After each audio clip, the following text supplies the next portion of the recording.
Gabor Matti, thanks very much for coming on Under the Skin.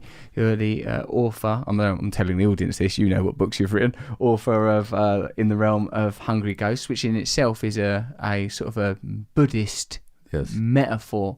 But of course, the reason I'm so excited to talk to you, the reason that I believe you're having such an important cultural impact is because of your rare compassion and insight into the world of addiction. Whilst yourself, you've never had a substance dependency issue, you are happy to identify as an addict of purchasing CDs, compulsive spending. Tell me, how do you define addiction? So addiction, it's a complex process, but it's manifested in any behavior that a person finds temporary pleasure or relief in, and therefore craves, but suffers negative consequences as a result of, and cannot give up despite negative consequences. So the distinguishing features are craving, relief, pleasure in the short term, negative impact in the long term, inability or unwillingness to give it up. Those are addictions. And you notice that my definition is nothing about drugs. So it could be drugs. It could be obviously cocaine, crystal meth, fentanyl, opioids, stimulants of any kind, alcohol, nicotine. It could also be shopping, sex. You've talked about pornography, eating, work, political power, exercise, internet gaming, cell phoning, any activities. So the issue is not what you're doing, it's your internal relationship to it. Is there craving? Is there pleasure? Is there negative consequence? Yes. That's what defines the addiction. It ain't what you do, it's the why that you do it. Yeah. That's really, for me, I often find in these conversations that I am coming from a speculative position. I'm talking to often academics or highly experienced people about subjects about which I know nothing. And to a degree the same is true in this instance, except for empirically, I understand addiction as an addict. And when you talk through that process, I mentally find myself at each of those stations on the cross of, oh yeah, craving. I recognize craving. One of the things that interests me about addicts and addiction is, as a 12-step abstinence person, I am interested in your belief in the efficacy of 12-step programs and its breadth. In particular, two areas that I'd like your insight into are extreme substance misusers, as in street homeless users of substances, and anorexia and eating disorders. Two areas where personally I've noticed the 12 steps possibly falter. Well, so it's interesting because when you talk about, in your book, you talk about the 5 steps, or not the 5 steps of addiction, but the 5 aspects of addiction. The first one you mentioned is pain. Yes. Strangely enough, the 12-step programs never mention pain. They don't talk about trauma as such. Even though Bill W., the man who founded AA, was an abandoned, highly traumatized child, they just don't deal with the trauma. And you and I, in our respective books, both quote Eckhart Tolle, who says that addictions begin in pain and end in pain. Now, the 12 steps seem to recognize the pain that addiction ends in, but they don't have a lot to say about the trauma that addiction starts with. So that's really my basic cavil about the 12 steps. I find the 12 steps wonderful. I think, as you make the point somewhere in the book, often I've made the same point, that sometimes I wish I had been a raging alcoholic, because then I could have done the 12 steps in a real way and transformed myself in positive ways that I've seen a lot of 12-steppers do. So those 12 steps are not about addiction, they're actually about life. They're actually about living an integrated, complete life is what they're about, a spiritually informed, authentic life. So naturally they would work for addictions. But I find their rigidity or their failure to incorporate trauma work, I think, leaves them short of their potential. Do you think that's because they bear a cultural inflection lent to them by their roots in Protestantism and sort of American culture of the 1930s more broadly? Well, again, when you look at the personal histories of people engaged in addiction, including their founders, they were all traumatized people, but they had no concept of trauma, and trauma wasn't much talked about in those days for interesting reasons. And it is very much rooted in that Protestant, almost fundamentalist religious concept. That's okay.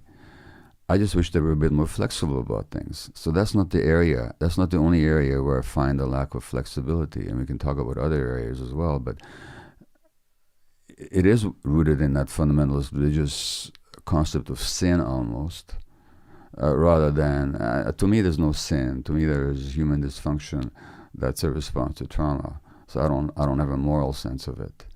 But they seem to come out of a very moralistic tradition, which is laudable, but I think it's limiting. Why do you think that pain is not addressed in a conventional 12-step ideology? Because I think pain it's painful. That's why I think it is. So it's easier to believe that I have this disease that I inherited, this disease model, rather than to recognize I wasn't loved the way I needed to be loved. I was hurt by the people that were supposed to love me. I was hurt by the people that did love me. Not only did I experience suffering then, I still carry the imprints of those suffering. In order to let go of those imprints, I have to take a real in-depth look at myself, and without judgment, and with absolute curiosity. And I might experience severe distress as I look at that pain. Well, those are difficult. That's the first. So the first reason is individual. The second level is it keeps you from having to confront your family history. Mm-hmm. It's very painful to come into conflict with your family history, even though trauma is not anybody's personal fault. It is passed through generations. And number three, we live in a society that, in your own book, you point out, is largely designed around helping people escape from their daily consciousness. We don't want to talk about trauma in this society. Trauma is what keeps the economy going. So there's personal, familiar, and social reasons. That's excellent. So you think we live in a culture that has a vested interest in sustaining a state of trauma, and possibly the majority of people at some level are living on with a stimulus response model that broadly fits the addiction paradigm, even if it ain't an extreme addiction such as substance misuse, or an obvious one such as severe eating disorders. It may be through consuming, use of pornography, negative codependent relationships. Would you say that possibly many people are living in this way, unaddressed? Well, there's a book entitled When Society is Addicted, and I agree. This is a highly addicted society. In fact, large segments of the economy survive because people buy things that give them temporary pleasure but do them no good whatsoever in the long term. In fact, they're even harmful. I mean, we're going so far as to destroy the earth because of our addictions. Consumerism requires the addict mentality. It requires a cycle that cannot be surmounted by rationale. Exactly. Consumerism demands a mentality in which I fundamentally believe that I'm insufficient without this external fix. That's what consumerism relies on.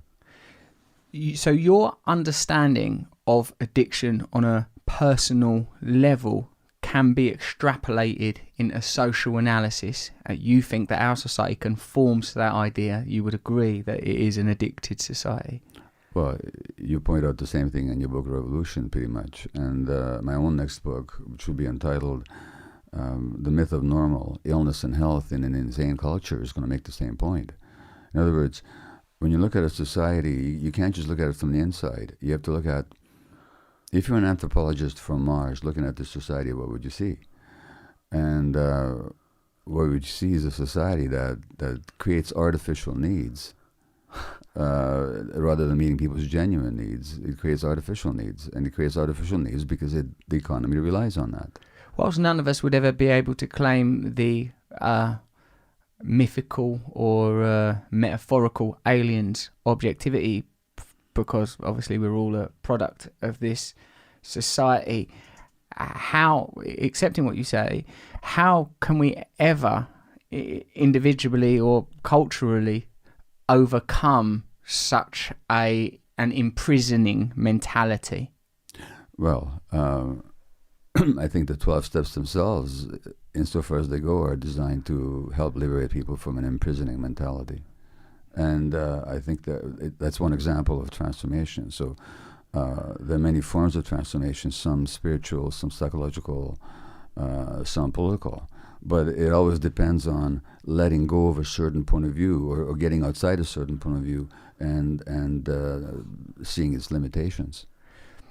In your earlier rejection of a moral framework, or at least your querying of a moral framework as resourced through 12 steps, you said that no one ought be condemned through a kind of moral paradigm that is an expression of human dysfunction, I think was the phrase you used.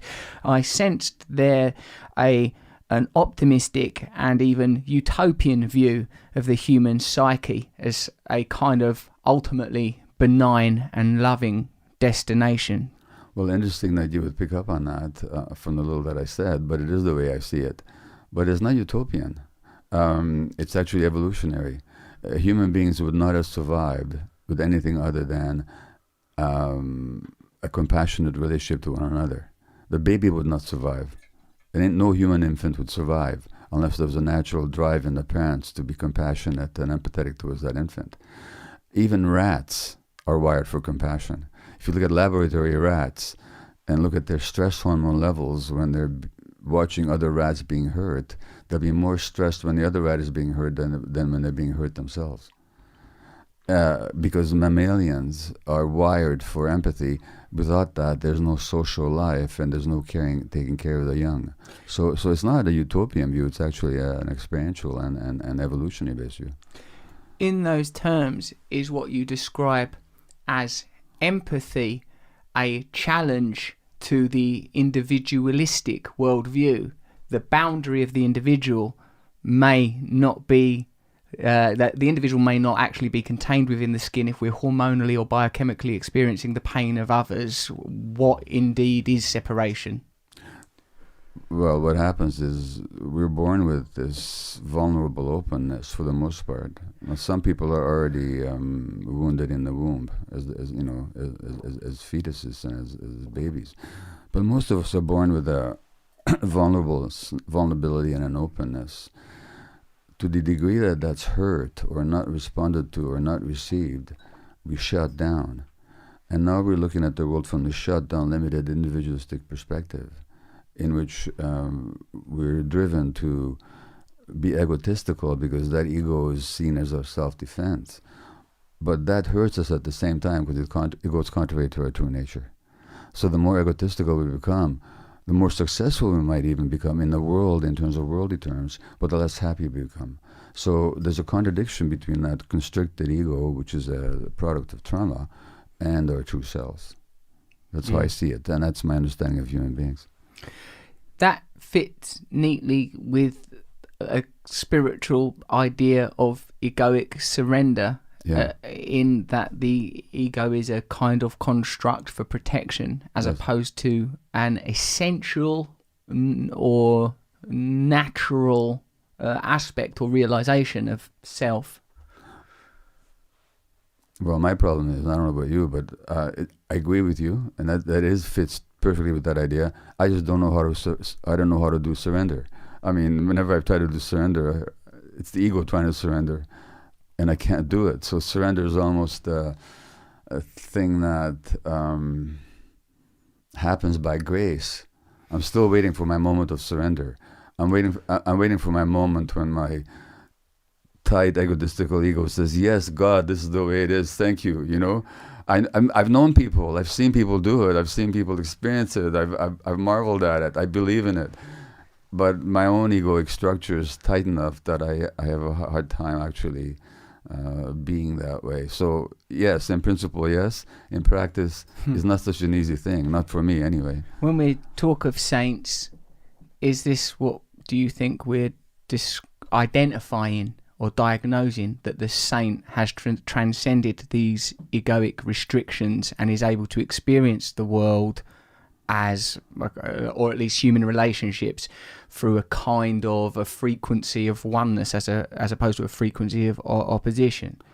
I believe when you're talking about the true saints, that's what you're talking about, and saints of any religion or any spiritual modality. It doesn't need to be in a Christian tradition. Could be Hindu, could be Sufi, could be Muslim, could be Jewish, of course. But the idea of don't give Jewish and of course. Yeah. Hey, given what we're saying about the likely interconnectivity, as demonstrated by empathy, that it could not saintliness, enlightenment, or grace be frequencies accessible to all, as opposed to qualities confined to or demonstrated by individuals? Oh, just as I think that the abject heroin-dependent, HIV-ridden addict is a potential in all of us, so do I think the sainthood is. In other words, I do think there's these frequencies, in fact, I would say neurological circuits in the brain that can actually deliver those qualities of what we call sainthood. And it's very interesting to see the conversation around that, because from a skeptical, doggedly atheistic point of view, you will see these saints as epileptics and people are having strange experiences. But actually, their just brains are more open to certain frequencies that are available to all of us. It's hard to get there. There's too much ego in the way, too much neurological noise in the way. But I do think that's where they get to. So somebody like Hildegard, who's this 12th century musician and saint and so on, who's considered to be an epileptic, I don't think she was epileptic at all. I just think she was a clear soul who was able to resonate with those frequencies. Yeah, I sometimes think, like, if you actually knew Saint Francis, he would be a pain in the arse, like letting animals in the house, won't put no shoes and socks on, crying. Yeah, it'd be hard for the average egoic person to be around that, I would think. Although sometimes these people do manifest such compassion and such love that people are just drawn to be around them, just because they want to experience some of that energy. Given that we are discussing these two apparent poles of enlightened, transcended states and saints, and the down at heel junkie, do you think that there is some interrelationship between those two phenomena? Well, there can be, and if you look at some of the greatest saints, they actually had to work through their own addictions, like Saint Ignatius of Loyola. He was an addict. He had to work. St. Augustus. Yeah, no, Saint Augustus certainly was, and he talks about it. He was probably a sex addict. I couldn't tell. Yeah, exactly. I read a little bit of it. He sounded like he was up to all sorts. Yeah, and Saint Ignatius was. And a lot of the Hindu people, because it's precisely that working through that purifies the soul, so that then you can ascend to those higher regions. Now, I think grace is involved as well, but whatever grace is. But nevertheless, it's not unusual to see somebody who's absolutely down. I mean, St. Paul himself describes himself, as a tight, compulsive, hate-ridden, narrow individual, and then he has this experience, and all of a sudden he opens to a higher reality. Yes. Grace seems like an impersonal force that may transcend these material ideas of neurological pathways and may be extra individual or beyond self. I suppose maybe we'll rein it in a little bit for a moment. So, like, with your I went that place in Vancouver. Is it Vancouver where you used to? Yeah. Man, that place was hardcore. Like outside, it was some like I went there to visit. There's people banging up downstairs, using intravenous drugs. There's people with like rats on them, like as pets. It was that intense down at heel atmosphere. It was a little bit frightening, even for someone who's somewhat familiar with those kind of environments. And it felt to me like a great despair. I wonder how you find hope in such environments. Well, so I worked there for 12 years, and the first. And what's the name of it again, just in case? Well, the society I worked for was called the Portland Hotel Society, And then I worked at Insight, which is North America's first supervised injection site, for a couple of years, and associated facilities. But it was all in that same area. And it's as you describe it. It's out of Dante's hell. It's one of the circles out of Dante's hell. And I mean, as you look at the lives of the individuals there, in 12 years of work, I had not a single female patient who had not been sexually abused as a child. I mean, they all suffered tremendous torment as children, and beyond the range of average torment. We all suffer in childhood, most of us do.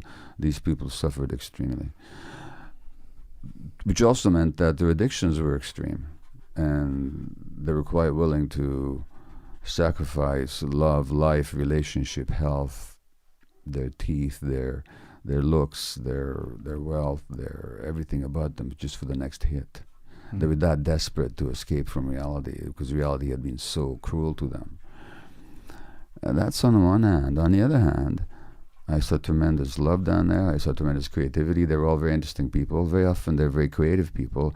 And there's a good reason for that, by the way. There's a tremendous relationship between addictions and creativity, mental illness and artists, writers and painters and musicians and so on. And the link, I believe, is sensitivity. The more sensitive you are, the more creative you're going to be. But the more sensitive you are, the more you're going to suffer as well, because you're going to feel the pain more. In other words, you'll have more of a need to escape from the pain. Yeah. And that escape from pain is what drives addictions. It's also what drives a lot of mental illness. So a lot of them were artists. They were very interesting people. And the thing that one appreciated the most about them is they lied and they cheated and they manipulated. They had to in order to get their next hit, but they didn't pretend to be anybody else than they were. They were absolutely willing to be themselves. They're liars. Yes, Doc, I stole your cell phone. What else could I do? I'm an addict. I mean, they were utterly willing to be themselves.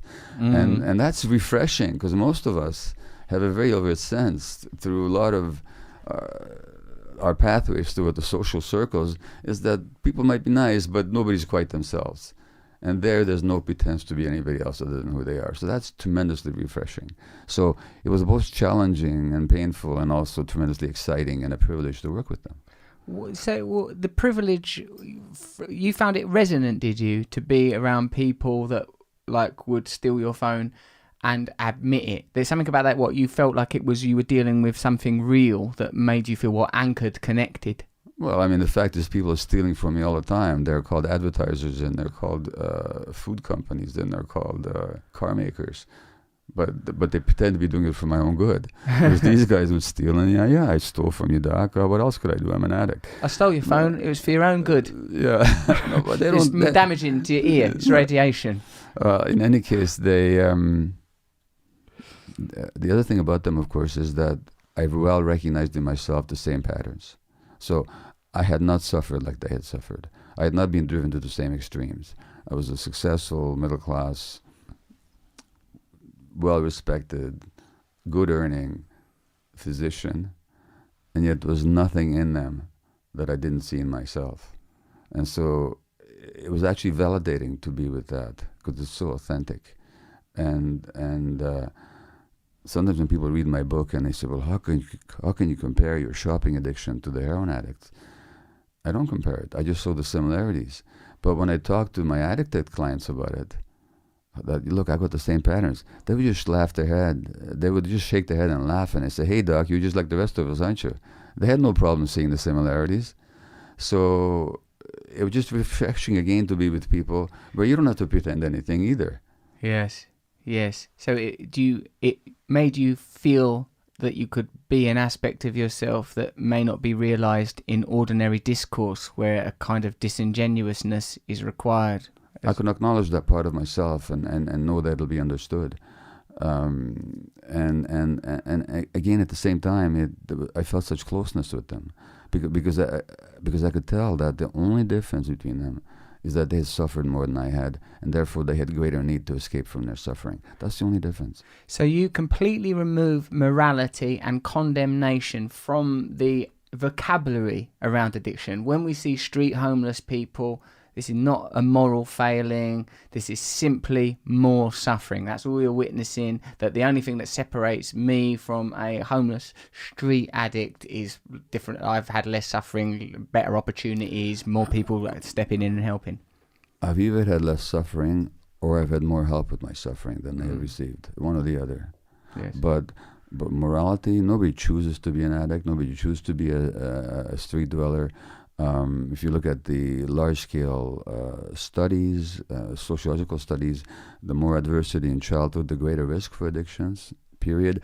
And if you look at how the human brain develops, suffering itself misshapes, distorts the healthy development of the human brain. So when we talk about addiction as a brain disease, well, yeah, it might be, but what creates the brain disease is suffering. During the early period of vulnerable and burgeoning brain development, the kind of emotional and social influences that act upon the brain will have an impact on the actual circuitry and the chemistry of the brain. Now, you describe yourself, I think, as a cocaine and a heroin addict, amongst other things. Yes. Well, if you actually look at, well, what did the cocaine do for you? It did something for you that was lacking in your life. Vitality, a sense of connection, perhaps a sense of presence, perhaps vitality, something that we all want. The heroin possibly made you feel less pain, made you feel more connected with other people, gave you more inner peace. These are all qualities that are part of human existence, normally speaking. And the question is, what happens to us in childhood that robs us of these qualities? One other more broad yet personal observation, Gabor, is that regardless of the substance, just being able to induce change is something. Like even if it's like, whether it's an amphetamine high or an opioid low, or pornography or shopping or whatever it is, the ability to just change the state, even when you know that the likely outcome will ultimately be detrimental. That's actually the key to addiction, is that what addiction is an attempt to regulate your inner state through an external behavior. So there's something about the inner state that's unbearable. So for example, when I'd engage in my shopping addiction, I'd be activating the same brain circuits as the cocaine addict when he shoots his stimulant, because I have a high level of dopamine in my brain. And when there's dopamine in my brain, I'd feel alive and present and focused. My ADHD disappears. I can remember everything. I'm fully focused. I'm fully present. That's a wonderful state to be in. The sex addict is not after sex. The sex addict is after that temporary change that you just described. Yes. If sex addiction was about sex, the solution would be very simple. Marry another sex addict. No, you can have all the sex you want for the rest of your life. But it's not about that, is it? No. It's about that temporary state. It's about that sense of, oh, I'm wanted. Somebody wants me. Somebody wants me. Somebody fresh wants me. I can prove it again that I'm desirable. So it's about that temporary state, that regulating that unbearable state, that the addiction, whether it's behavioral or substance related, lifts you out of temporarily. And that's what you want. That's what you're really after. So what I say about addiction, sorry if I'm speaking a bit too fast. I'm just excited to be here. Good. What the addict wants is not to be addicted. And it's when you're not craving that you're not addicted. So the addict is actually after that temporary state of not being addicted, when the craving is gone and there's some inner peace momentarily. That's why when you use, you go, oh, I've got to stop taking these drugs, man. This is I terrible. don't need it, because at that moment you feel complete and you think you don't need this ever again, until 3 minutes later you leave the store, or your hit has, your cocaine has abated in your system, and then you have to use again, because what you thought was completion was only an external regulation. When it was heroin, I would reflect. Right. After I'd used and just go, right, this isn't for me. This has got to stop. This is not a sustainable system. And more recently with pornography, as immediately post ejaculation, I'm like, what on earth was that about? A ridiculous way to live life. This can't be right. Sometimes laugh like, oh my God, who was that guy? I do the same thing with my own addictive behaviors. Is that immediately you think you never need it anymore because you feel complete, and then comes the remorse of what have I done, and then you think I don't need to do this again, and then by the time I'm home, I'm running back to the store again to get the next thing that I didn't buy. So it restores a kind of a perspective that's more manageable. It's a successful way of regulating. When I went into treatment, actually, a woman that was a counsellor there said to me, "Well done finding drugs. You found a way of keeping yourself alive." But I've said that to people as well. Oh, is it? I do. The clients that I had in the downtown east side, if it wasn't for drugs, they would have killed themselves a long time ago. A lot of them, or destroyed themselves in another way. So that the addictions, damaging and then even as lethal as they can be, did at some point serve a function. And I acknowledge that function. When somebody comes to me who's addicted, I don't tell them what's wrong with it. They already know. I ask them what's right about it. What does it do for you? And what it does for them is a perfectly valid aspiration. The addict just wants to feel like a human being. And we already know, I mean, the Eckhart Tolle quote that you and I both employed, addictions begin in pain and end in pain. So we know the pain that the addiction will induce. But let's look at first at the life-saving pain relief that they provide. Let's validate it. Not validate the particular behavior, but validate the intention and the emotional drive. We can't understand what people use until we get what they get from the addiction. That's a very interesting analytical device to observe the process independent of the object. That's right. That's very interesting. Your grandparents, am I right in saying, survived, fled the Holocaust? They did not. No, my grandparents did not survive. They were killed. My grandparents were killed in Auschwitz. Yeah. Oh, Jesus Christ! So what? I'm so sorry to hear that. It's okay. What about your views on inherited trauma and how trauma can travel between or through generations? Can you explain that, please? It's interesting. Just yesterday on BBC Morning Radio, there was an interview with Edith Egger, who is a 91-year-old therapist who was probably on the same train as my grandparents when they were taken to Auschwitz. She was a teenager. They were in middle age. I myself lived in the ghetto of Budapest with my mother for a year under the Nazis, barely surviving. And so that, in my case, it's not just multi-generational, as I experienced it directly. Ah. But mostly what I experienced was the trauma of my mother.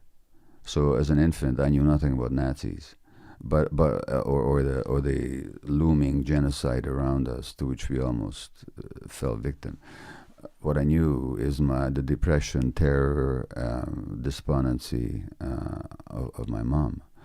And that had a deep impact on my psyche. We also know, as you suggest, that trauma can be passed on multi-generationally.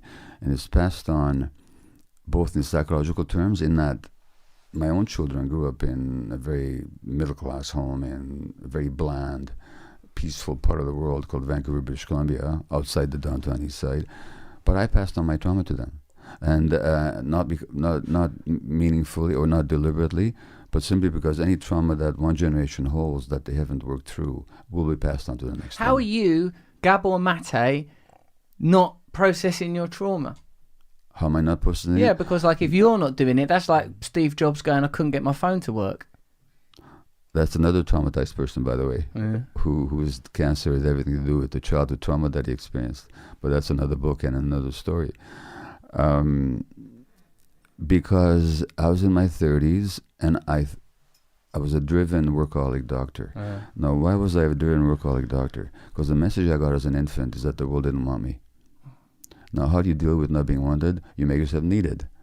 So if you're traumatized and if you don't think you're lovable, my God, go to medical school. Now they're going to want you all the time. When they're dying, when they're being born, every moment in between. And that's highly addictive because you get the validation all the time. Now, when I'm always working and I'm kind of alienated and listless at home, what message do my child gets?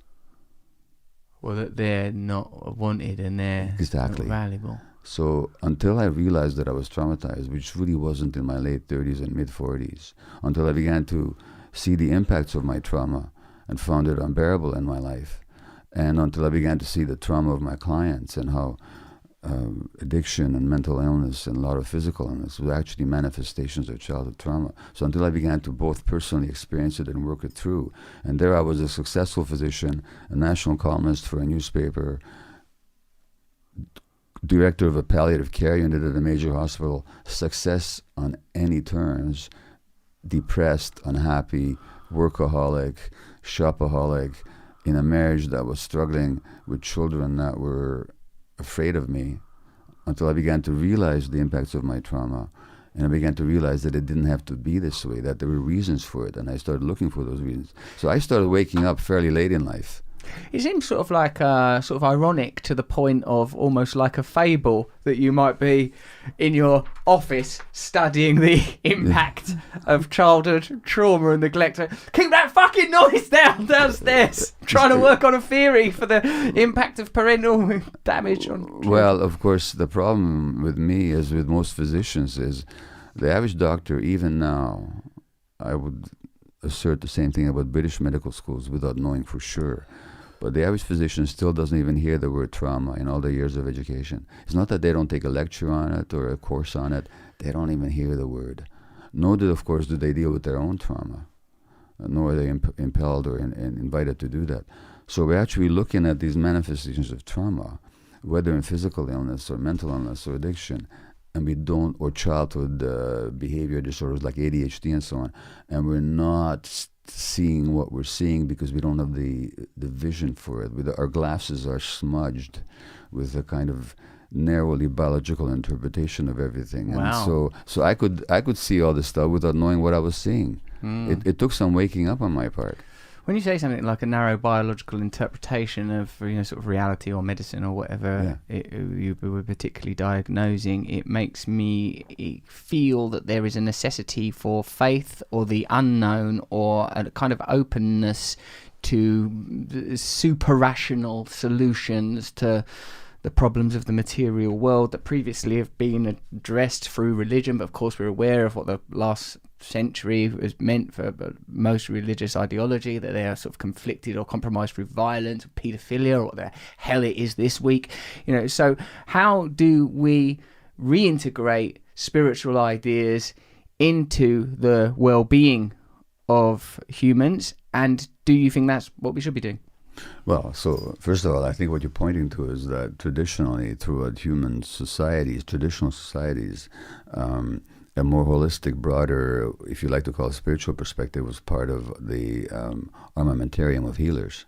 So that we're more than just our biology, and that we're connected to nature and to a larger entity, creation, and so on. That was just taken for granted, and that people are affected by the community, that was taken for granted.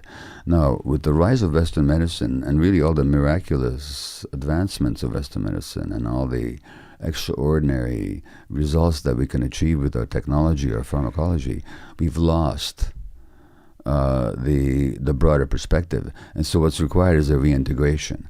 What keeps us that from happening partly is our very success. We're so bloody good at what we do as physicians, at many of the things that we do, that we don't look at the things that we don't do so well.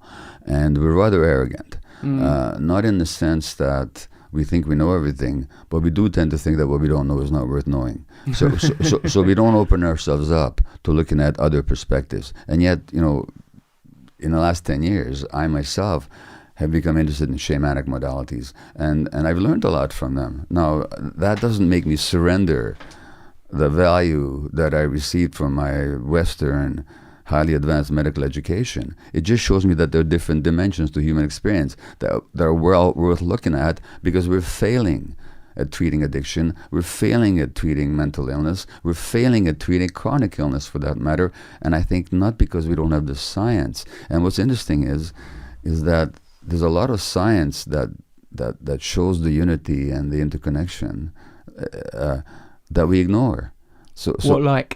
Well, for example, we know that the emotional centers in the brain are inseparable from the immune system and the hormonal apparatus and the nervous system and the gut and the cardiovascular system.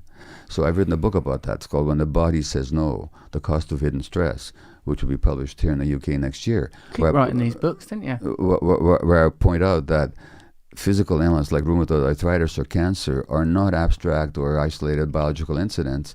They actually have to do with people's emotional and spiritual lives. Yes. And that they could be affected positively by taking a broader view. There's all kinds of science for that. The science is not even controversial, but it's not taught in the medical schools. Why? Well, that's a broader social question. To do with economics and the finances and the vested interests in pharmacology and maintaining the status quo because of financial reasons. All that.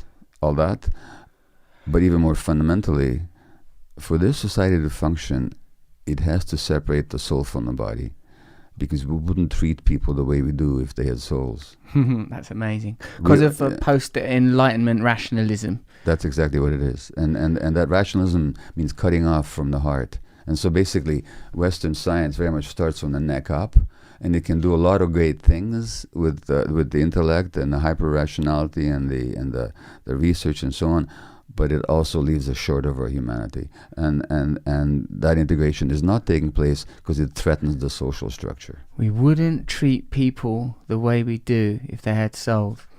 Tell me what else you learned from these shamanic modalities, please, Gabor. Well, so the first time I did, there's a plant called ayahuasca. Do you mean you took drugs?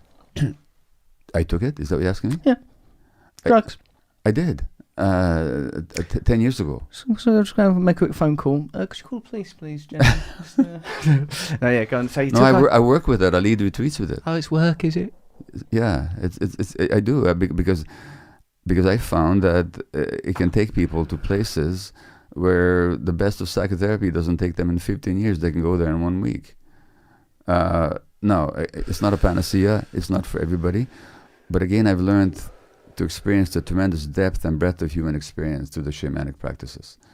They have not displaced my medical knowledge, but they have broadened it. Yes, I would not query that. It's perfectly reasonable to me that science, on all levels, through all disciplines, has earned its place in human culture. Yeah. But the exclusion of new realms that would be as unimaginable to us as the new sciences which we take for granted would have been to medieval or Neolithic man are worthy of exploration. Can you explain to me verbally your experiences with plant medicine? Before I do, can I ask you a question? Yep. As a 12-stepper, what does it make you feel when I talk about plants? Like I want to get high on plants right now, and I'm literally getting a contract drawn up where I go, well, Gabor Mate actually said, like, I'll call my sponsor and go, like, Gabor Mate goes that it's really good, like I'll use it. Because it makes me, because I want God. I want God right in my brain right now. Well, you don't need medicine to get God in your right now, get thee to a church, Well, what was I going to say? Because 12 steps tend to be very suspicious of the plant medicines, because they see what they say is, what is the substance addict doing using another substance to get high? So the first thing that has to be understood is that everything is a matter of set and setting, of the intentions that you're using it and the context in which you use it. So that you have to really honor the traditions. It's not a question of go off, folks, and start doing stuff in your living rooms with your buddies. If you're going to take this seriously, you have to respect the traditions. And there's ways and contexts in which these substances can open up the mind, can open up the soul in ways that will enrich your life in the right setting. They also have certain dangers associated with them, which also have to be respected, and that's why you need the guidance in the right setting. Having said that, the first time I did ayahuasca, I tell you what I experienced. It was in Canada, actually, where it's not legal, but people use it. And there was a Peruvian shaman there chanting. And what half an hour into the ceremony, having tasted this bitter, awful-tasting concoction, I had tears of gratitude rolling down my cheeks. Tears of love.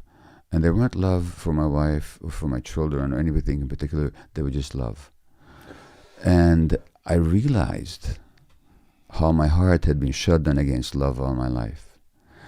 And I realized that my heart had been hurt so early in my life that shutting down was the only natural response. But that same shutting down kept me limited and imprisoned. And so with this ayahuasca experience, I experienced an expansion of my heart. So I got why it might be helpful to work with it in the case of addiction, which is all about the heart being shut down, and then you're trying to substitute what only what only an open heart can give you to all these addictive behaviors. So since then, I've seen much very remarkable transformation in people's physical illnesses and their addictions and so on. It's not a panacea. Nothing works for everybody. It's just one more modality that we are foolish not to explore. Yes.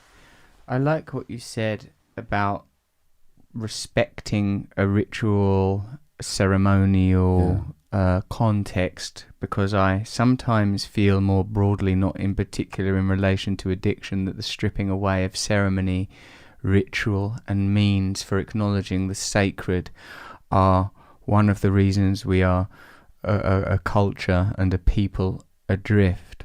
I'm of course interested in personal empirical experience of the sublime and what is all-encompassing love, but the sublime, where love becomes all, where all attempts to separate the self through rationale or fear dissipate through the glorious oneness of total right.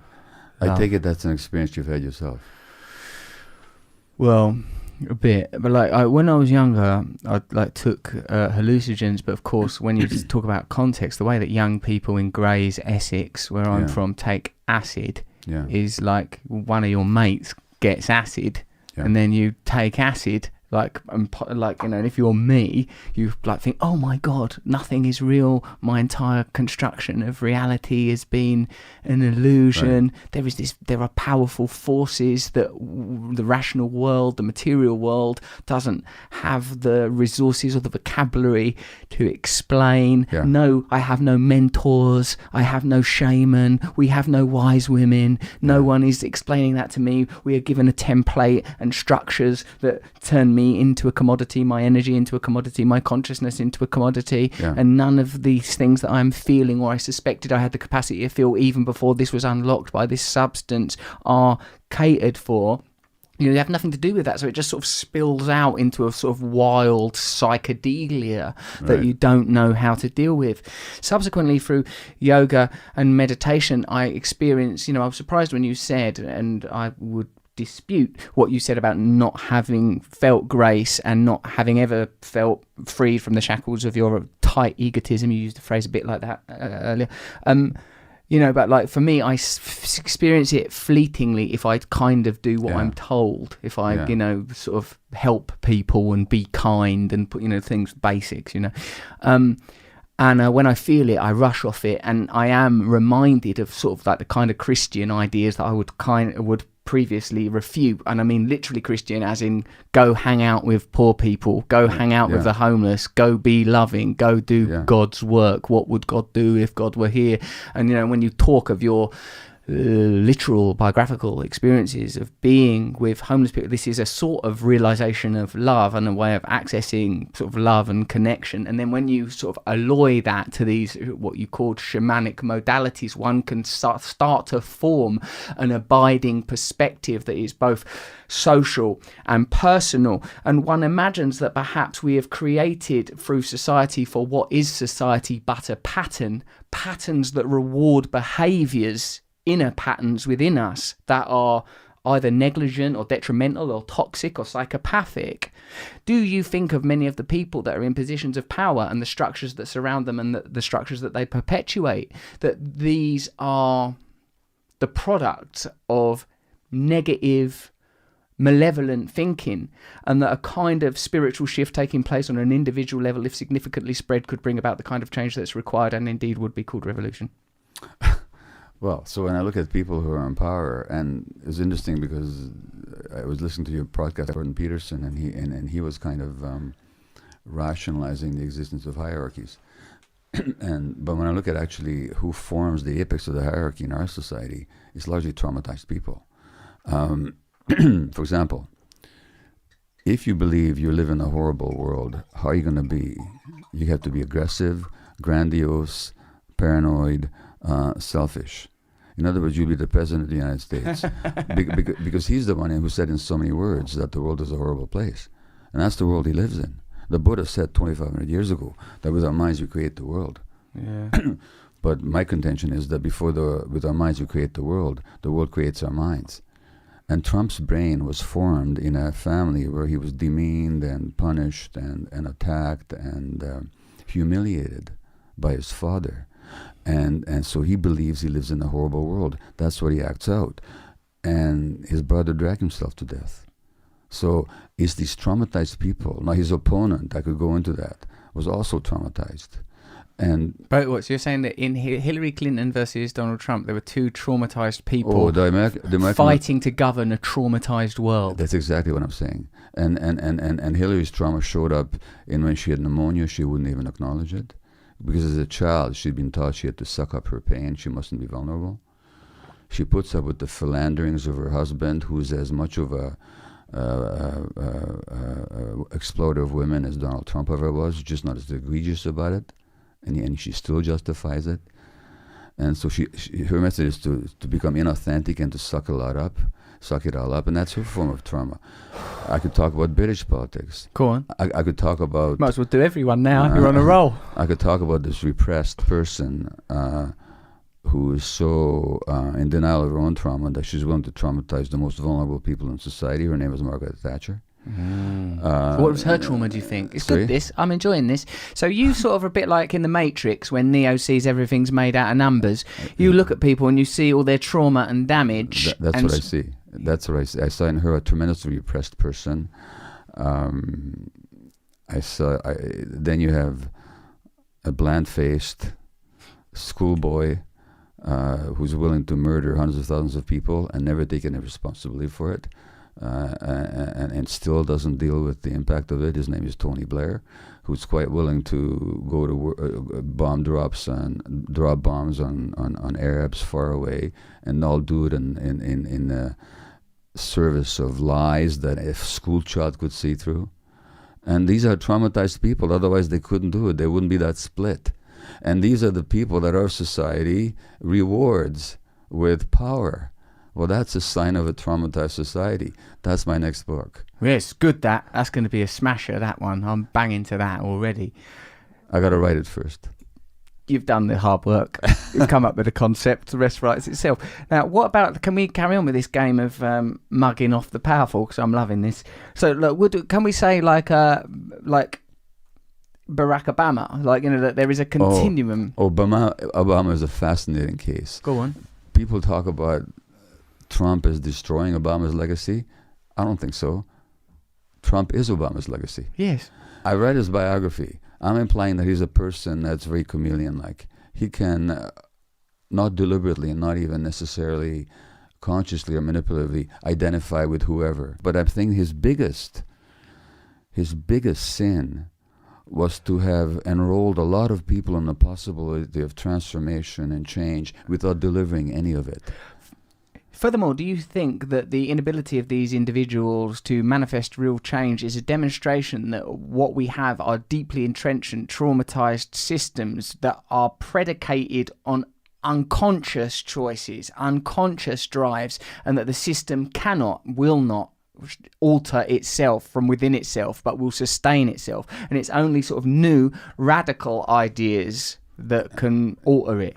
Well, any system is designed in such a way as to make change impossible. That's just the nature of any organization, any system. So that doesn't matter what individual. So even if Obama came along fully committed to his agenda, which I believe on some level he was sincere about, there would have been a million reasons why the system and how the system would have prevented him from carrying out his agenda. But let me ask you something,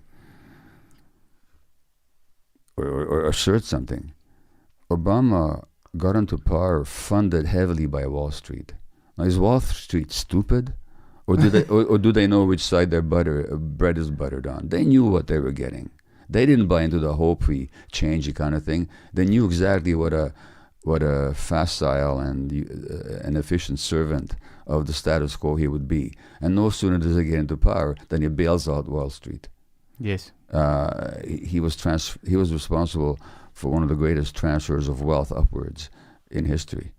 And so the system knew what they were getting. It's just that the rest of us, because we wanted to believe in the positive side of his persona, we got sucked in. The system never got sucked in by him. Why this bewildered clinging to these narratives that have clearly been exposed as erroneous? Why now, post-Trump, why are we seeing from the liberal establishment a sort of a nostalgia for something that was basically about 15 minutes ago, rather than an acknowledgement and a recognition of the need for meaningful, significant change that addresses the problems of essentially the poor?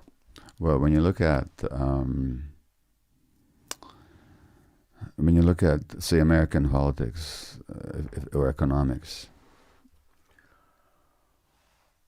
Obama was as ready as anybody to kill people abroad.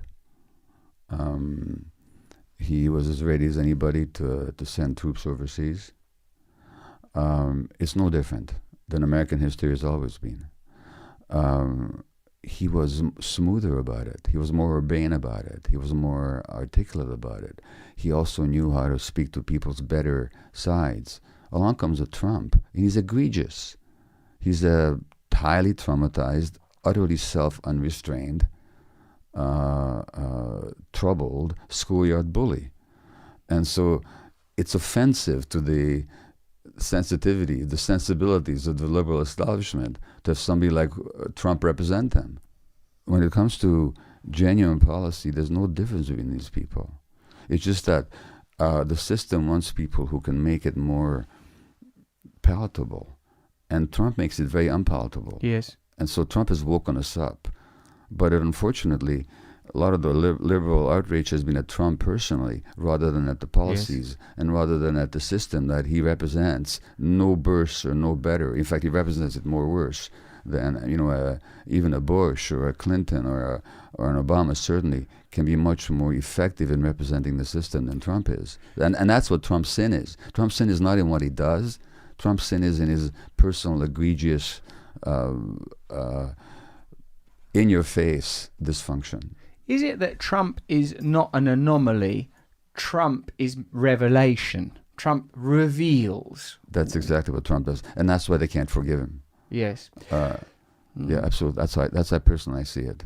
I think. And by the way, I'm speaking of all of them as traumatized people. I mean, Obama was abandoned by his father, and he idealized his father in his book. Yeah, songs, my father. Yeah, or I forget what the title of it was. It's something quite sentimental, like songs, my father.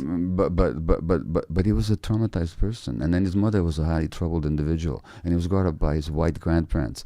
This guy suffered, but he lacquered his suffering with this patina of rationality.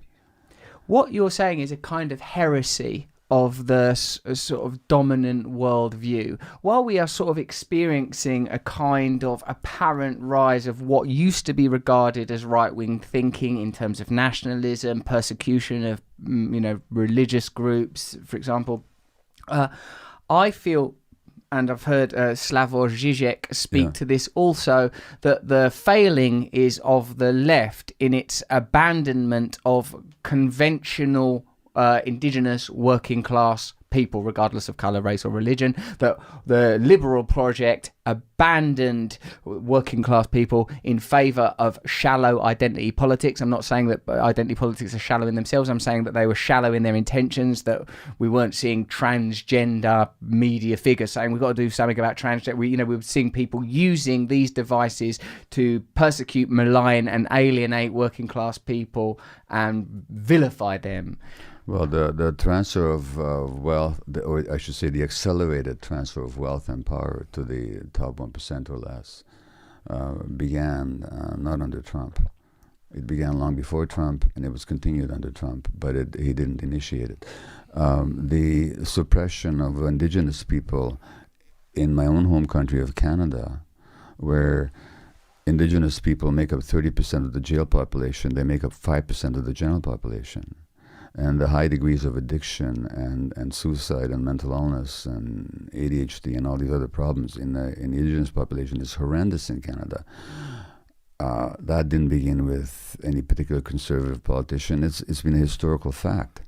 And so the whole system has been based all along. I mean, you go to Trafalgar Square, you see all these statues of mass murderers, people who quite happily shot down tens of thousands of Indians in India, or who oppressed and massacred natives in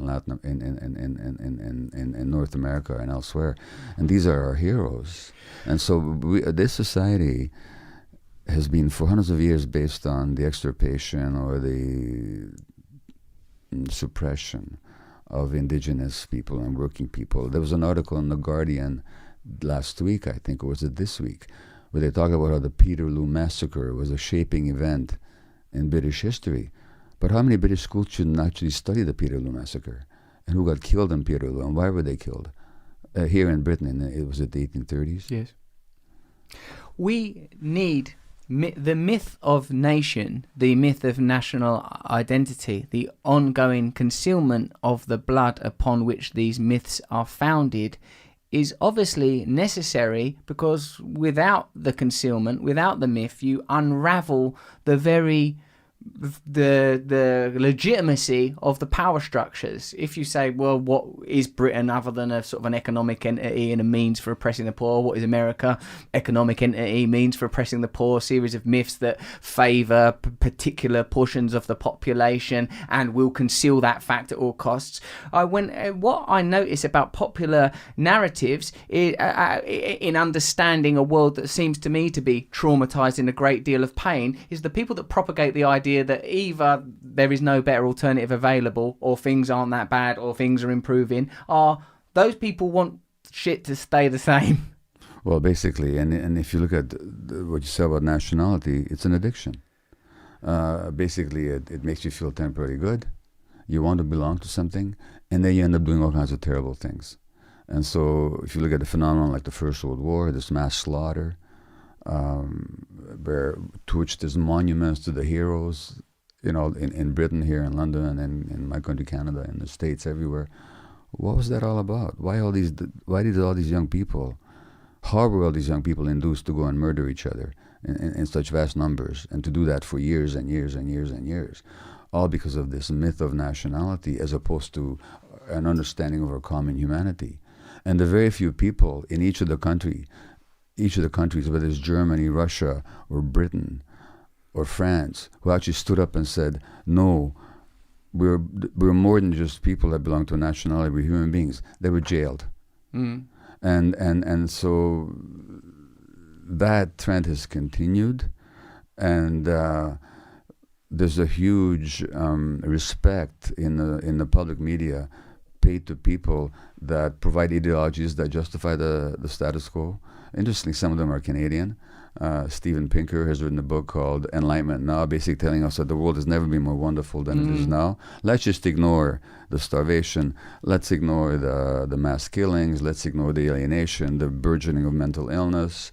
Let's ignore the increasing inequality. Let's ignore the fact that the top 50 people in the world own as much as the bottom 3.5 billion. Because it's all wonderful, it's better than it ever was. Well, that's a fact of denial, and people who are in denial get a lot of play in this system. They get a lot of attention because, of course, they support the status quo. So the common humanity that you personally felt during your ayahuasca experience, that sense of love, an impersonal, abiding love, not focused on the mandala of a particular family member, but an abiding, all-encompassing love, is an experience that, if we are not deliberately denied, is an experience that would not be helpful if large numbers of the population regarded their common humanity as a priority above any other trauma-induced allegiance to imaginary nation, ideas, structures that support the ongoing hegemony. Well, if people actually got their common humanity, so many things that are possible in this world will no longer be possible. I mean, so many negative things that are now considered normal would be seen for the abnormal manifestations that they are. How do we popularize these ideas? We write books. We go on podcasts. We do. I wish I could give you a non-glib answer to that. I have no way of. Jesus said somewhere that those that have ear will listen, and those that don't have ears, they will not listen. And so all any one of us can do, is to utilize whatever platform we've been fortunate enough to gain. You have a huge platform. I have a platform. It's whatever area you work in. It's wherever you can make your voice heard. You simply keep stating and looking and refining and purifying yourself as much as you possibly can, and speak the truth to as many people as you can, and the rest is not up to you. The rest happens or it doesn't happen. There was a Jewish rabbi who lived 100 years before Jesus, and he said, the task is not yours to finish, but neither are you free not to take part in it. And if not now, when? In other words, this task of bringing light to the world, it's been going on for thousands of years. There have been spectacular failures. They were called Buddha and Jesus. They lived, they died, and the world stayed, to use your favorite word, just as fucked as it ever was. But was their work in vain? It wasn't. And so you have to believe, I do believe in this light that is inside human beings. And all any of us can do is to add a little candle to it as best we can. If this light is real, it will manifest, it will find its way through us. I suppose part of the challenge is that the external grid of reality accurately mirrors the inner traumatic grid of so many people's perception, and therefore they would not perceive infidelity. If you experience the world as a traumatic place of unfairness and injustice and that injustice and that shit happened that shouldn't have happened, and then you see a world that mirrors that, then all is in alignment. Absolutely. And what we have then is a social structure that, as I pointed in my book, induces trauma in a lot of people. Therefore, it induces escapist, addictive behaviors in a lot of people. And those inner trends line up with how society looks like on the outside. So therefore, all this looks perfectly normal and perfectly natural. And that's why I said we have to become like an anthropologist from Mars. Somebody comes from the outside and looks at the system. What do we actually see? I mean, what an anthropologist does is they don't take the assumptions of the culture for granted. They look at it from the outside. And so we have to look at the assumptions of this culture from the outside. Don't take the assumptions of the culture for granted. No. What are the assumptions of our culture? Well, for one thing, that human nature is evil. Is that one? That's terrible. What? Because of Protestantism? Yeah. Or human nature is by nature competitive and aggressive. Because of Darwinianism? Yeah, or selfish. These are the assumptions of the culture. The assumption of the culture also is that hate is some evil that has to be combated. But hate can't be combated. Hate has to be met with light so that the darkness of hate can dissipate. Rather than fighting. In other words, we're always looking for enemies to fight. And it's so easy to sell enemies in this culture. How much love will the bigoted and hateful require? Not that there is an external bigoted and hateful. I mean, they are merely us refracted. Well, exactly. So what do we do? That's the first point. All right. That's the first point to recognize, is that when you're looking at these others, you're looking at yourself. Right, all right. But, the Buddha there's a story about the Buddha where there's this mass killer comes up to kill the Buddha, and the Buddha just looks at him, and the man falls to his knees and said, "Who are you?" And becomes one of his most humble acolytes. Now, I don't know if it really happened or not, but it's a metaphor for how love can transform hate. That hate actually is not anybody's true nature. And when Buddha looked at this man, all he saw was his true nature. He didn't see his behavior. And which takes us back to addiction. The way we treat addiction in this society, we confuse people with their behavior. We think they are their behavior. And all we have to do is punish or change or some way inhibit their behavior. No, we have to understand the human being that just wants to be loved. And that's why he's addicted. And so how about we treat them with respect and love and support? How about we put our our behavior in line with the science and in line with our best intentions. When we talk about why the society fails to handle so many things properly, like the utter failure of the addiction treatment system in this country or in my country, it's because we're not looking at real human beings. It's because we're looking just at external behaviors. I can see only that we can only start with ourselves in a sense and at what is immediately around us. Yeah. It's quite obvious, or well, in a sense. And the biggest work I've ever had to do has been with myself. And what I certainly don't want to do is sit here and pretend that I've got it. I got this all worked out. I mean, I'm speaking some fine words here. I'm even impressed with myself. Yeah, you're doing really well. You're coming across ever so nice. Yeah, I was such a nice guy. Ask my wife. I, as I often say, I married my own lie detector. You know, and I still have an active ego that takes over, and I can be very selfish and aggressive and all this kind of stuff. Things to be aware of it, to be constantly curious about it. But where does yours kick off? Your ego and that. When does it kick off? Yeah, what ignites you? I could be envious of other people's success, for example. Yeah, I hate that, don't you? Yeah. Why don't they stop? Yeah. I can be dissatisfied internally and blame it on somebody else. Ask my wife. I can. Doesn't matter how much I get. I can always think it's somehow not enough. Yeah. I can be experiencing resentment. What do you do when you get a resentment? What do I do? Yeah. Well, if I'm caught up in it, I just sit there and seethe. But seethe in the old resentment. What else? Give it a good seething. Give it a good seething. Yeah. Do you not have an inventory? Like, resentment is against this person. Nature of resentment, part. You know what? I could do a lot worse than to do the daily moral inventory. Which step is that, 7 or 6? We do 4. Well, the 10 is the daily one. Yeah. 4 and 5 is the sort of biographical one to identify the patterns. I meant the daily one. And 10. I could do worse than to do that. But actually, in a sense, I do. Once I notice these states in myself, and there's a lovely phrase in your book, Recovery, and you talk about the divided self. And what I'm realizing is what I've realized is we all have divided selves. We have many selves inside myself. There's a lot of selves. I'm not really resenting. I didn't wake up this morning deciding to resent.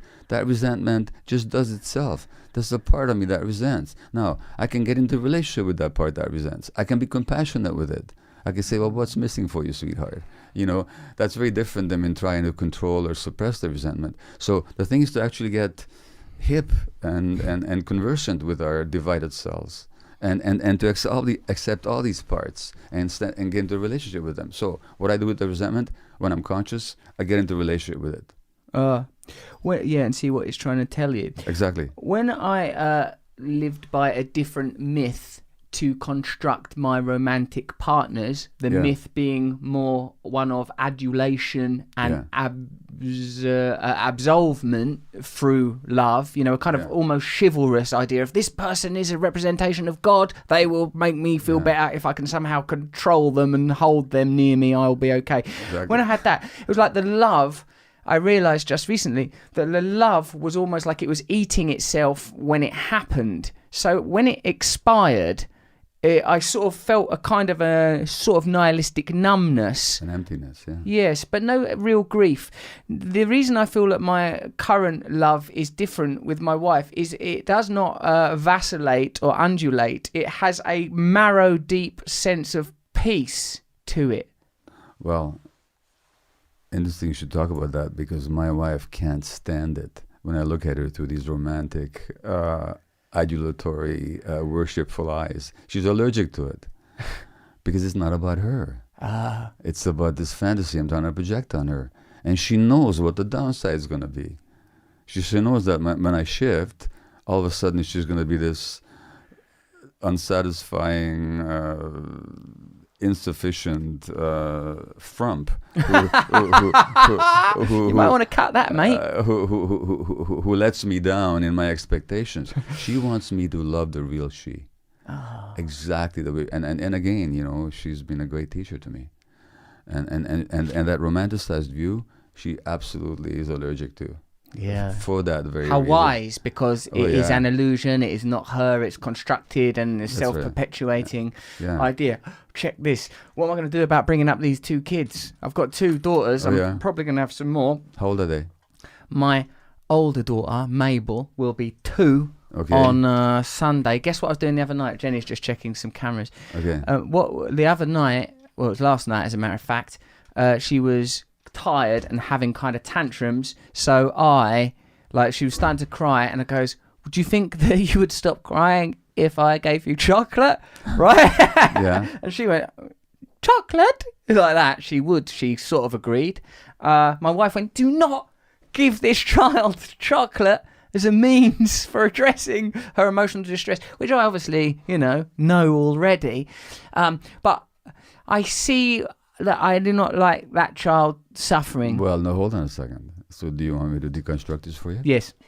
What were you feeling when she was crying? Inadequate. Okay, no, let me tell you something. Inadequate is not a feeling. Inadequate is a point of view. Sad? Okay, you're feeling sad. What do you feel when you think you're inadequate? You feel sad. Yeah. No. Is this the first time in your life that you felt inadequate? Yeah, it's never come up before. I've always just felt really great. In other words, how far does it go back with you? Always. Okay, in other words, you're projecting your childhood onto your child. That's what you were bringing to the room at that moment, okay? And it was so unbearable for you.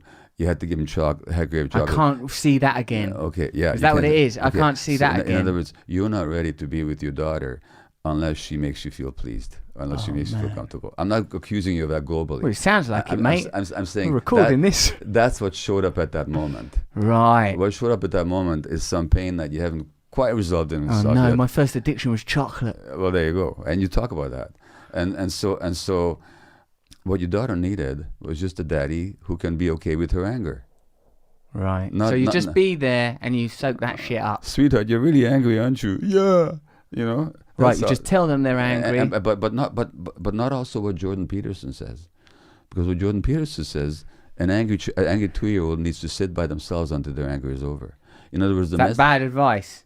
It's anti-child advice because what you're saying to the child is you're acceptable to me only under certain circumstances. Well, that's not a good look. It's not what you want. No. What you want is that child to be able to experience her anger and have that anger be accepted and not get stuck in it. The way she's not get stuck in it is when somebody can hold it. Right, so I can hold it. You can actually hold her anger if you're not threatened by it. If you're not taken back to your childhood state of sadness and sense of inadequacy, you can totally well hold that child's anger. Right. That's all she needs from you. Right, to be able to hold it. To be able, and then if she can hold her anger, then later on she won't need to turn to chocolate to soothe herself. So part of adulthood, I've thought for a while, struggled to put it into practice, is an ability that when external things hit you, you don't then go, right, everyone, you're fine. Like you are able to go, okay, I can handle it. Maybe go to a mentor or something. Yeah. And deal with it with them, but you don't. I don't. Start kicking the dog or shouting or being a problem. Manhood or womanhood or whatever is appropriate is the state where the external world can be handled without you sort of passing on the virus of negative consequence. Well, what you're saying is you neither have to act it in or push it down or act it out by hitting somebody. You can just be with it, or at least you can be conscious of it. It's good to ask for a mentor's help. That's fine.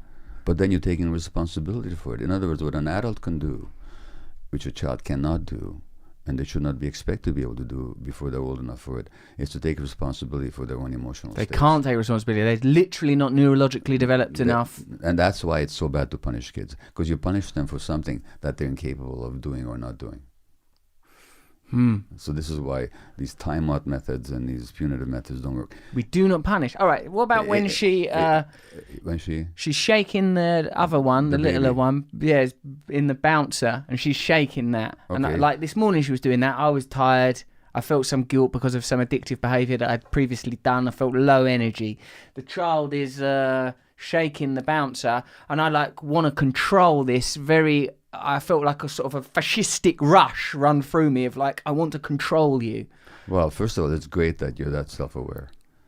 because you don't want to act from that fascistic rush. It's good to, there's nothing wrong with it being there. It's inside all of us. But as long as you're aware of it, it won't control you. Now, it may be that your older child has some aggression towards the younger child. Why the hell would she not? Did she ask for somebody to come into the home and share her parents with her? Did she ask for the parental love to be divided between herself and somebody else? Why the hell should she love it? Why shouldn't she have some aggression around it? And so the question is, how is she feeling at the moment? You say to her, no, you don't shake the baby. You say that because you don't shake the baby.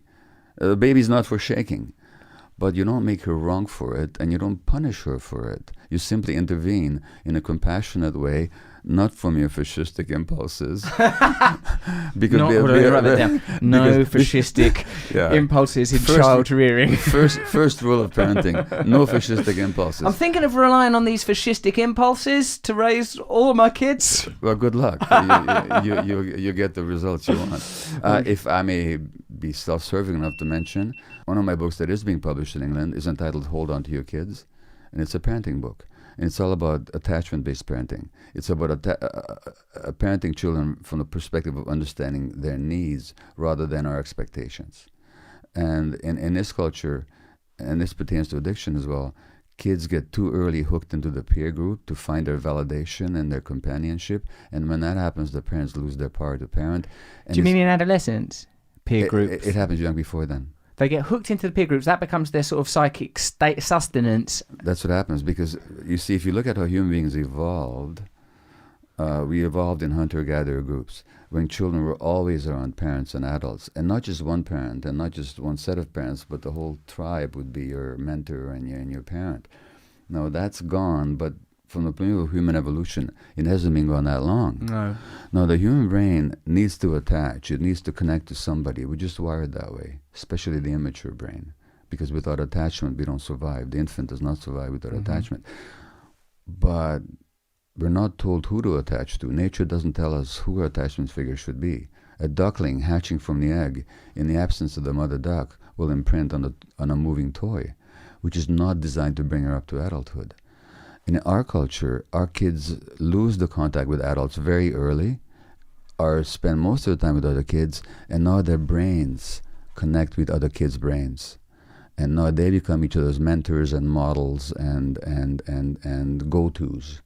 And the result is prolonged immaturity. The result is resistance to parents. The resistance is the absorption of immature values that we see acted out throughout the culture. So that book is called Hold On to Your Kids. Hold On to Your Kids. Why parents need to matter more than peers. I'll read it. And if you look at addiction, in what context do most kids get introduced to addictive substances? Peers. It's in the context of the peer group. And it's because of the loss of the adult influence. Right, it needs to replace the adult influence. Yeah. Do you think there are many instances where humanity would benefit from mimicking or at least acknowledging our anthropologically native state? Like if it's like, oh, we weren't designed to live in cities of 10 million people, we should have some version of a tribe, some version of a cohesive unit. Do you think we should? Absolutely. I mean, nobody's advocating going back to hunter-gatherer days, nor should we. But we got to be conscious of what we've lost. Like we've gone through this, and you can see this in countries like China, for example, which has gone through economic evolution that took hundreds of years in the West, and the results are devastating. Oh. The results in terms of social distress and addiction and mental illness and so on, they have experienced in a few decades what even the West hasn't adjusted to over hundreds of years, and the results are really, really difficult, and they don't know what to do with it, and so they've gone from a society with a lot of connection to a society of disconnection in a blink of an eye. And they're reaping the results, both in terms of tremendous wealth and also in terms of tremendous dysfunction. So if you have a disconnected population where all their energy can be directed towards production and acquisition, you will create economic success, but you will also create dysfunction. Absolutely, you will. You'll create addiction, you'll create mental illness, you'll create aggression, you'll create all kinds of unhappiness. I like this acknowledgement of anthropology in the way that we form systems. Gabor, it's been an amazing conversation. I've been tripping. Thank you. Can I just run through a few questions that are deliberately designed to generate to make me feel uncomfortable. That's right. Yeah. To undermine your work, your feelings, everything you hold sacred and dear. Now they're because we use little bits for clips on the internet, so sometimes they're current, or sometimes you feel, oh, that'll be succinct. That's fine. Do you think drugs should be decriminalised in the UK? I think the personal possession of drugs should be decriminalized, which is not to say they should be sold in corner stores, but nobody should go to jail for possessing drugs for personal use. Yeah, one of my mates goes, if you go into a prison, once in a while I go to a prison, he goes, it's not full of robbers, it's just mentally ill people. Well, that's not a joke, it's true. Yeah. If you look at if you study prison populations as I have, you see a concomitant preponderance of childhood trauma and mental illness. The two go together. Yes. So a lot of the people are being punished for being mentally ill, and they're mentally ill because they were traumatized as kids.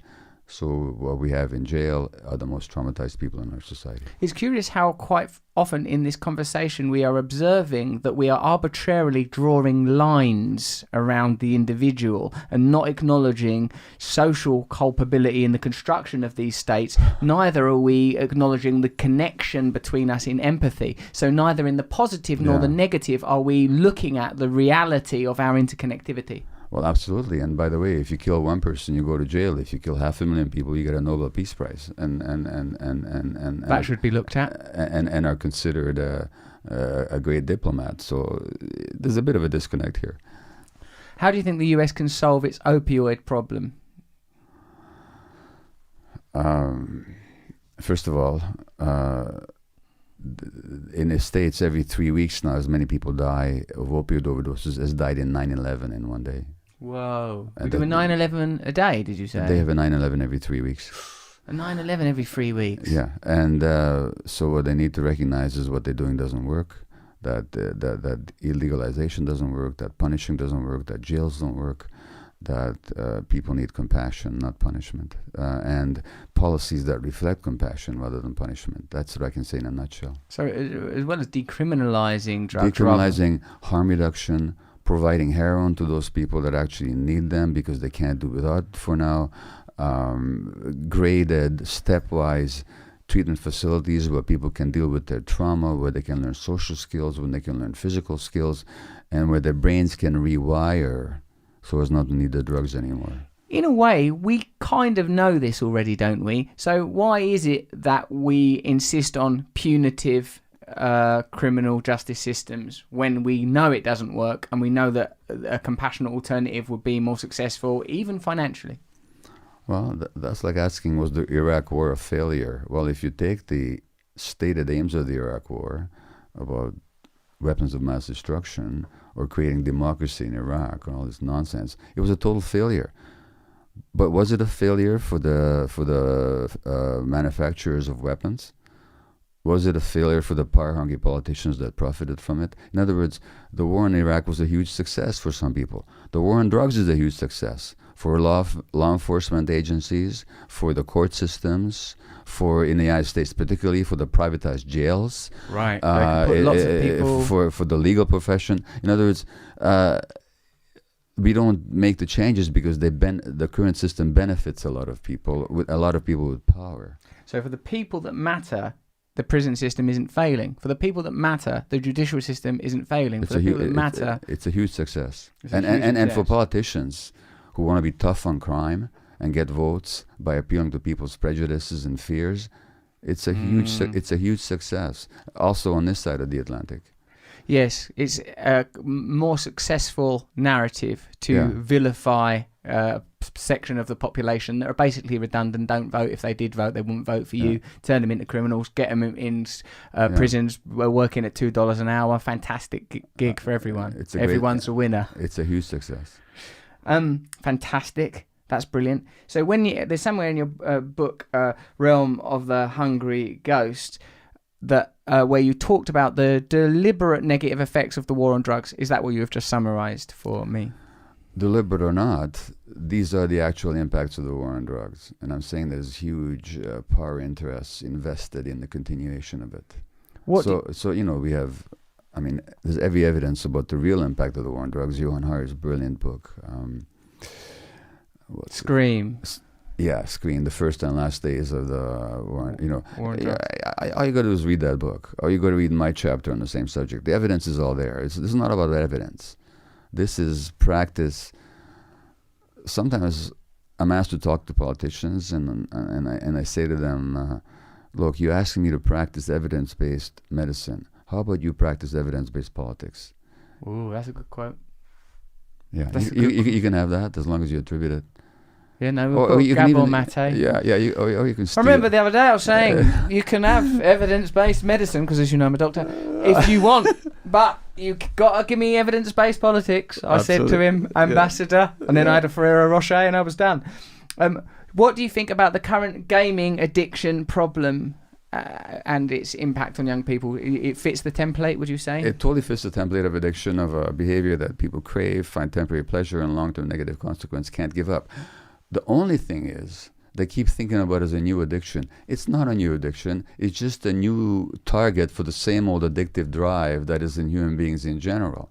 So this society is adept at coming in with new targets for the addictive drive, but the drive is not new. We're just giving people different outlets for them. So we have to understand that in all addictions, whether it's my shopping addiction or my work addiction or your pornography addiction or sex or cocaine or gambling or heroin, it's all the same brain circuits, it's all the same emotional dynamics, it's all the same denial, it's all the same attempt to escape from reality. So the gaming addiction is just a new form of a dynamic that's very old. And the solution is as universal as the problem. The solution in terms of prevention, as I say in this book, has to begin at the first prenatal visit, because we already know that the emotional states of pregnant women affect the circuitry of the developing brain, and children who suffer their mother's stress in uterus are more prone for the addictions later on. So the addiction prevention needs to begin not at telling kids that drugs are bad, but by treating women well and by supporting young families. And those in whom the addiction is actually established, we have to recognize that the addiction is a solution, an attempted, foredoomed solution to that of trauma. We got to help people heal the trauma. Thank you for this. We must become more aware. We must become more loving. You're a bodhisattva, huh? You're helping other people over the line. Ask my wife if I'm a bodhisattva. She says that actually you're a bit of a pain in the arse. Gabor Mate, thank you so much. I'm very grateful for your time. I'm very grateful for the love and work that you have given to the community of addicts and the illumination that you have brought to this complex and misunderstood and stigmatized subject from a personal perspective. Thank you. Real pleasure. Thank you. Thanks for watching this podcast and going all the way to the end of it. Would you so kind as to click the bell, it might not be there because they're over there, and subscribing so that we can infiltrate your serenity and peace of mind with jangling bells and buzzes. Thank you.